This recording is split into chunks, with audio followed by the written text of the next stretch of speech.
क्यों कहा कि मरने वाले को मिट्टी में दफनाया जाए? जनाब, बॉडी तो एक्सपायर, मिट्टी में मिल जाएगी, खत्म हो जाएगी।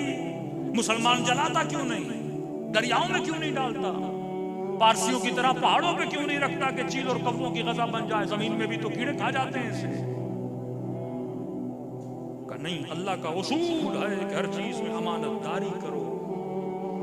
जिस्म आग से नहीं बना के मैं आग को दूं, जिस्म पानी से नहीं बना के मैं पानी में फेंक दूं, का ये मिट्टी से बना है, अमानत को मिट्टी के हवाले करो।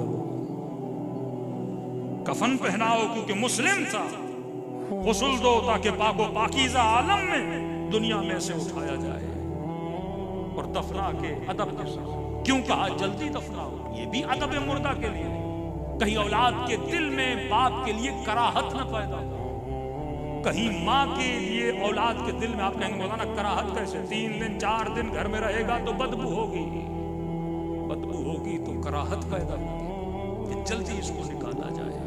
फिर इस मुर्दे के जिस्म के भी कोई करीब नहीं जाएगा, कोई अपना भी इसको चूमने नहीं जाएगा, क्योंकि ऐसी अजीब बदबू इंसान के जिस्म से आती है। जितना जल्दी वो दफन करो ताकि इसका अदब बाकी रहे, मोहब्बत बाकी रहे, अतश बाकी रहे, कि 4 दिन ज्यादा वालिद यहाँ जिंदा होते में उनकी ज़ियारत कर लेता। ये अदब मुर्दा के लिए।